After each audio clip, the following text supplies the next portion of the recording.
Congress party कार्यालय में जिलाध्यक्ष गौरव पांडे ने प्रेस कॉन्फ्रेंस की है। उन्होंने बताया कि वर्तमान सरकार गरीबों की जीविका मनरेगा योजना को खत्म करने का हर एक तरीका अपना रही है।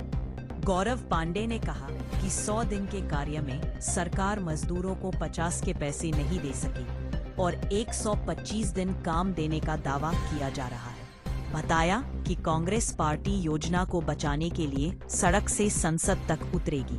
मजदूरों के बीच ग्राम पंचायतों में लोगों को जागरूक किया जाएगा। मनरेगा के विरोध में पार्टी क्या अभियान चला रही है और आप लोग क्या करेंगे? पहले आप सभी को मैं धन्यवाद देता हूं, आप लोग इतने कम समय में उपस्थित हुए। मनरेगा का कार्यक्रम हमारे ऑल ओवर इंडिया में हमारे जननायक राहुल गांधी जी के द्वारा ये कार्यक्रम मनरेगा बचाओ महासंग्राम के रूप में आयोजित किया गया है। इसमें तो मैं आपको बता दूं कि ये क्यों आयोजित किया गया है। यहाँ नाम बदलने की लड़ाई नहीं है, हमारी मनरेगा को खत्म करने की लड़ाई है कि जो मनरेगा को भाजपा सरकार खत्म कर रही है उसकी लड़ाई है। इस तरह से खत्म कर रही है कि मनरेगा में पहले भारत सरकार 90% राज्य सरकार को पेमेंट देती थी, जो अब उसने घटाकर 60% कर दिया है और राज्य सरकार 40% पेमेंट करेगी। जब पहले 10% राज्य सरकारों को देना होता था, तो पिछले 11 साल के बीजेपी कार्यकाल में मनरेगा के किसी साथी को 100 दिन की कार्य योजना नहीं मिली। लगभग इन्होंने 100 दिन का कोई कार्य योजना नहीं चलाया।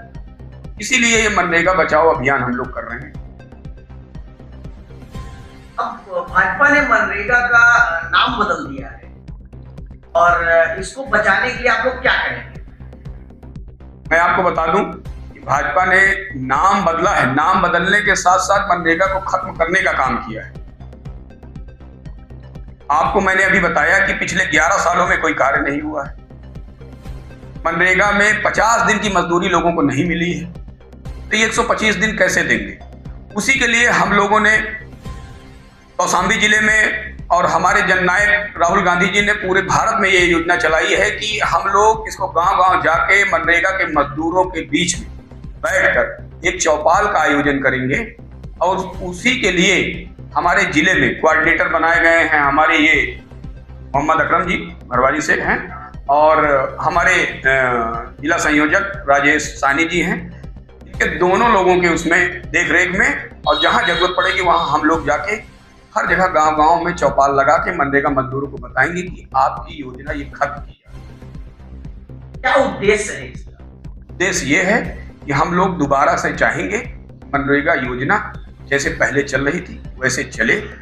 राज्य सरकार को 40% पैसा देना पड़ेगा। 10% में जब राज्य सरकार पिछले 11 साल में 50 दिन की मजदूरी नहीं दे पाई हर महीने, तो कहां से ये 125 दिन मनरेगा को चलाएंगे। हम लोग इसका पुरजोर विरोध करेंगे। जरूरत पड़ेगी तो हम लोग सड़क से लेकर सदन तक इसका विरोध करेंगे। जब तक मनरेगा को दोबारा से प्रारूप नहीं दिया जाएगा तब तक कांग्रेस पार्टी इसका विरोध करेगी। गौरव पांडे।